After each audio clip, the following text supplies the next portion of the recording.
What's going on, everybody? Welcome back to TTB Ravens Media, bringing you Ravens content every single day. It's Monday. It's Mock Draft Monday. Super excited. We did some mock drafts last night on stream. Had a ton of fun doing that, but this is the official Mock Draft Monday. This is no trades.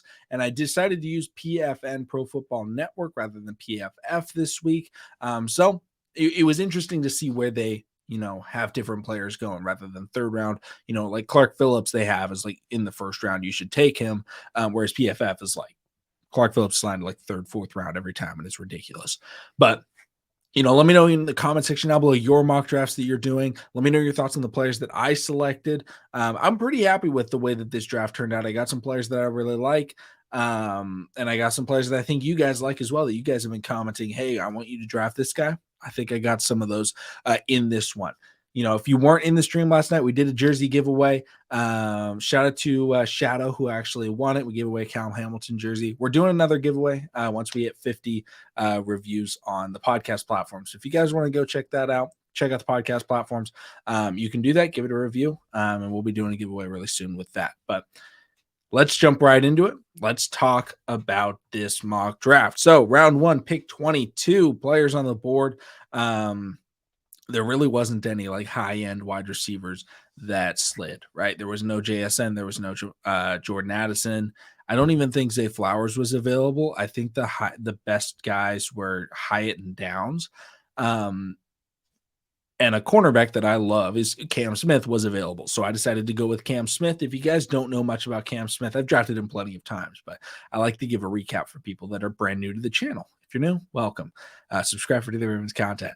But Cam Smith, very physical, very aggressive cornerback coming out of South Carolina. He is somebody that is going to attack the football and attack runners. Okay, he is going to go after the tackle. He's going to go after the interception, which risk reward, right? He's going to miss some tackles. He's also going to get big hits. He's going to miss some interceptions and maybe blow a coverage, but he's also going to get really big interceptions, right? Who does that remind you of? Marcus Peters. I think the Ravens are trying to replace Marcus Peters. Cam Smith, I think, is probably the most similar player to him in this draft in terms of just true aggressiveness. It would be Cam Smith, but he's a little bit better of a tackler than Marcus is. Marcus, a little bit better of a ball hawk. Marcus is one of the best ball hawks of the 21st century. So I really like Cam Smith. I'm very happy with that selection. Next up, round 3, pick 86. I was surprised that he was still there. I ended up going with Nathaniel Tank Dell.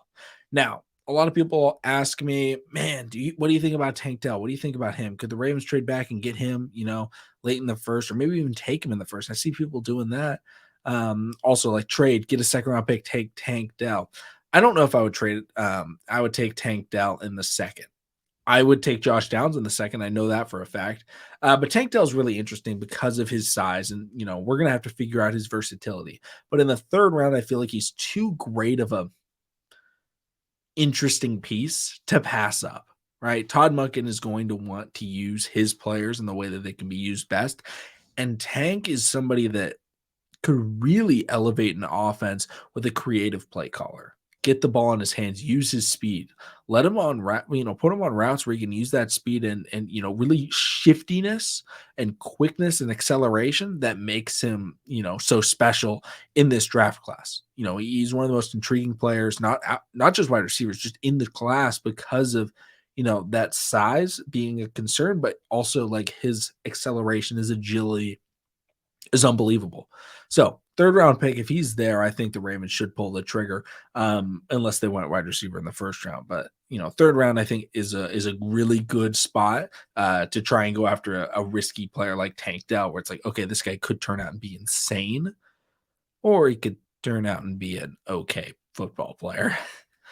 I don't want to use a second round pick on something like that, but I will do it with a third. Next up, round 4, pick 124. I feel like after we go corner and wide receiver, then it's a lot of options, right? We could go running back, replace Gus Edwards. We can go offensive line, figure out the left guard spot. We could go linebacker. We could go depth somewhere else. I ended up going with offensive line. I went with offensive guard out of Alabama, Emil Ekiyor Jr. He's undersized. That is a concern of his. I want to say he's about 6'2". However, the Ravens last year they drafted first round pick Tyler Linderbaum. What was his critique? Oh, he's a little bit undersized, but he's just very good fundamentally. He's got great technique and he's got great skill set of being able to use his size and being able to use his arms to be able to generate exactly what he needs to if he's going to have success. And he had a great rookie year. I think the Ravens want to go after SEC. I think they want to go after an established offensive lineman. They would be doing that if they go after anybody that played at Alabama. But I think Emil could be a good fourth round pick. Don't know if he would start right away. Maybe he would sit behind Ben Cleveland. Don't know. But getting depth at offensive guard is, I think, a must in this draft. And I think he would do that very well. Next up, pick 150. I went with Jalen Graham out of Purdue. Purdue's a team that's actually produced a few linebackers in recent years, and Jalen Graham is a converted safety. So he's a pass defending linebacker. He's a pass coverage linebacker. One of the critiques of Patrick Queen is he struggles in the passing game, right?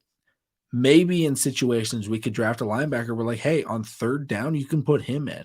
Former safety converted linebacker, ball skills, can really do it all. He's got good size. He can run, cover those tight ends, and pair him with Roquan Smith in those situations to have a little bit more success and not forcing Patrick Quinn into bad spots, because we want to allow our players to utilize their strengths, not force them into situations where they're not going to succeed, right?